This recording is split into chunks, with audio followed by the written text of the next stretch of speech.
Okay, let's see. Good morning. Welcome to Coffee with Kim. This happens every Friday at 8 o'clock a.m., where I have a conversation with nonprofits in the community, individuals, businesses in the community who are making a difference. So if you have a suggestion for someone I should have a conversation with, put a note in the comments or message me. So today we have with us Miranda Poreba. Miranda, tell us a little bit, your organization, a little bit about it. Yes, I'm with the Humane Society of Walton County. We were founded at the end of 2023.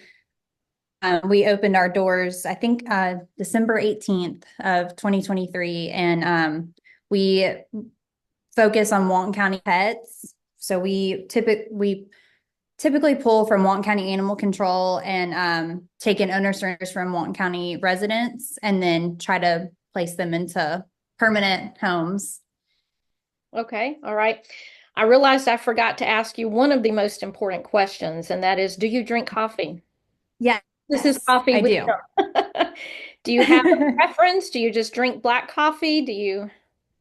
No, I prefer the just the Publix brand coffee, and then I always add in the Chobani sweet cream creamer. And that's my Okay, favorite coffee. nice. Okay, all right. So back on topic, but I had to ask that. What led you to form the Walton County Humane Society? I would say I've always loved animals. I've always wanted to help animals. I would try to bring them home, but I would get shut down pretty quick. So it just started out of a love for animals and recognizing that our county is a lot of Georgia has this problem, but our county especially has a huge pet issue as far as just people dumping off their pets, just a lot of unwanted pets. And it's so, to me, it's just so sad for them because it's not fault. And so it formed out of just wanting to help make a difference with, animals that don't have a voice.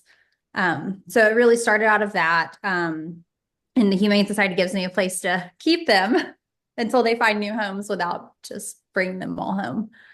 So do you have pets at home? I do. I have one dog. I used to have four, but we've slowly lost them. We have one dog.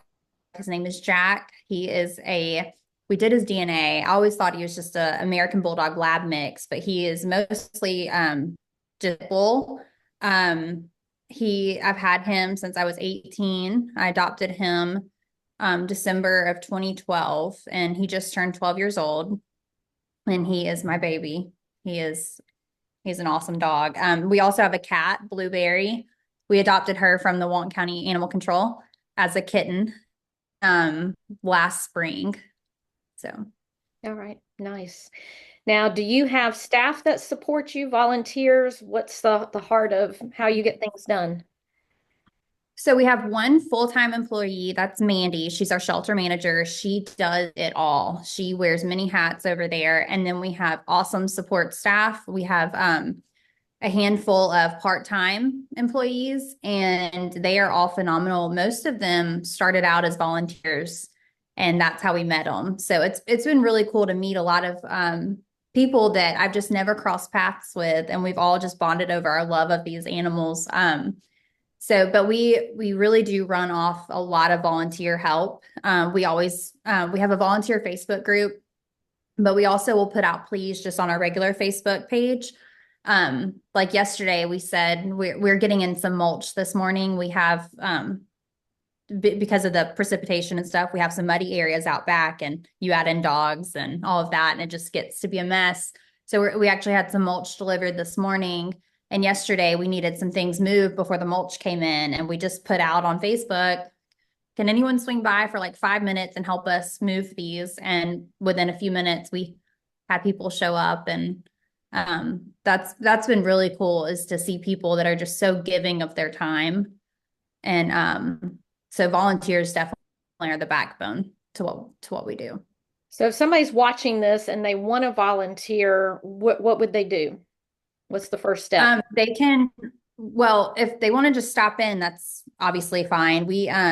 But if you email in at humanewalton@gmail.com, we can get you put on the volunteer email list and we'll send out a link and it details the different shifts so that you can sign up for what you want. We obviously always welcome people to just walk in the door and help.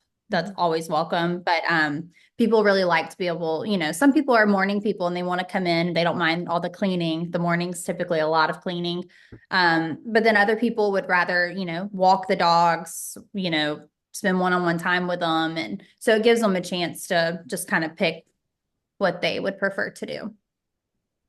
So we keep talking about dogs. Do you only have dogs?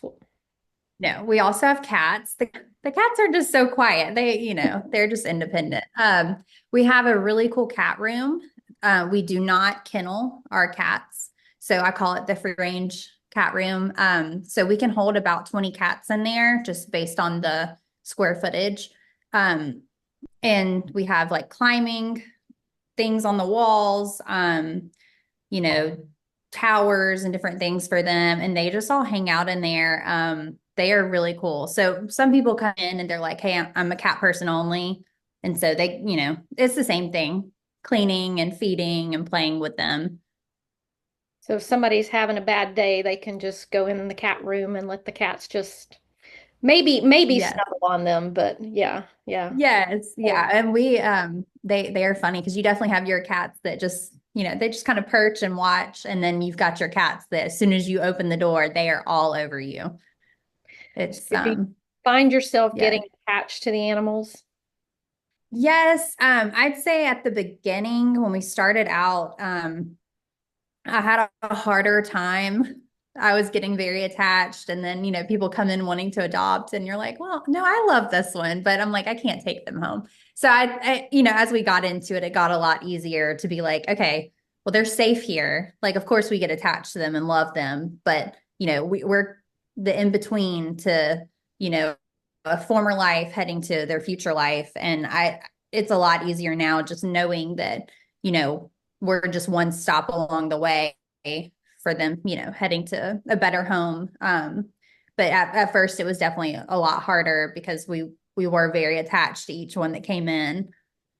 Gotcha. Okay. So some people will want to volunteer. Some people may want to contribute financially. How would they do that? So our website is set up for that, humanewalton.org. We also have people that prefer to just mail a check to our PO box. Our PO box is 630 and it's 30655. But we all obviously can't do it without financial contributions too. So we're always so grateful for anything that someone could contribute. And you've got an event coming up. Tell us about that. Yes, we have our gala coming up. It is Saturday, February 1st at the Engine Room in Monroe. We held one at the end of 2023 and it was a huge success. It was a very awesome event. And so we were excited to do another one. We have those tickets are on sale on our website as well. There's a little tab that says The Great Gatsby. That's the name of the event, a play on The Great Gatsby. It's going to be really fun. It's going to be dinner, drinks. We have an MC. There's going to be live auction, silent auction, photo booth, and a whole bunch of really fun stuff. And just it's a fun excuse to get out in the winter. There's not as much going on right now. So it's a fun excuse to get out and support a really good cause. Will you be dressing in the Gatsby era? Yes, I will be. We've told people that, you can dress up as much as you want or, just come comfortable. It's not one of those things where you have to be like in costume. But like I said, it is a fun excuse to dress up. So we definitely will be all out. Right. For those of you watching, I am going to put all of these links and everything in. I'll go back and put them in the post here. Um, so train of thought here. So people, volunteers financially, are there other ways? Is there like a wish list online or anything that people Yes. can? Typically on Wednesdays, we'll post an Amazon wish list. We call it wish list Wednesdays. And that's a good way an easy way to donate for people, because it'll be like live time what we need that week. Because obviously needs change. I mean, generally it's all the same. It's dog food, cat food, cleaner, and stuff like that. But like last year when it was coming up spring, we realized we probably should put shade structures in the play yards, and we popped them on Amazon wish list, and within about 10 minutes Wow. they were both purchased. And so it's a good way and easy way for people Okay. to give that way. So what was a highlight of 2024? At the Humane Society, Yes. Or your life, um, Deborah. I'd say the highlight at the Humane Society, it was we adopted out almost 500 animals Wow. in total. And with that being our first, official year of being open, I think that is pretty incredible. Just and it's just wild to think that we were able to help that many. We obviously rescued even more than that, but that's just the amount that left, to a new home. We still have some that have been hanging out with us a few months, and we hope they find home soon. But I'd say just knowing that we were a part of that many stories and just helping facilitate, you know, uh, those animals moving into new homes. So that is an aspect I haven't brought up. People can come there and adopt animals and Mhm. maybe foster or those Yes. that you do. Yes. We always need fosters. Especially during kitten season. I never realized, I've heard people talk about kitten season and stuff. I didn't realize it was as crazy as it is. But spring and summer, we had so many people fostering kittens. And then, but even dogs, I'd say cats are probably the main ones that get fostered. But sometimes we have dogs get fostered too. And that's a great way to give them a break from the shelter. And also you can see how they do in a home, because it's hard to say, we can't speak to, well, this dog is crate trained. Well, they're kenneled, they're not in home, so you can't say that. But like if a dog goes out to foster, even if it's just the weekend, we're able to then let that foster say, hey, look, they were in my home. This dog didn't have any accidents. This dog did well with my pets, loves to go on walks. You can get a good feel for how the dog truly is outside of the shelter. And I'd say that that's very important for the dogs to help get them, into homes quicker. Right. So Okay. we always welcome fosters. That too, we have a foster coordinator, Julie. She is wonderful. But if anyone's interested in fostering, you can call us, email us, reach out to us on Facebook, and we are happy to get you matched up with somebody. And it truly makes a difference. Okay. So last question here. What is bringing you joy in your life right now? Um, I would say my kids and my family, and my kids are at a very fun age right now. They're 4, 8, and 9. My older ones just had birthdays. And they're just at a really fun age, and they also love to be a part of the shelter. And it's almost every day after school. Can we go to the Humane Society and pet the cats or play with the dogs? So I would say that is the source of my joy right now. Great. All right.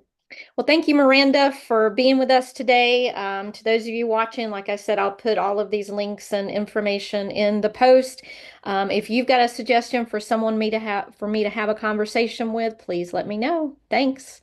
Goodbye.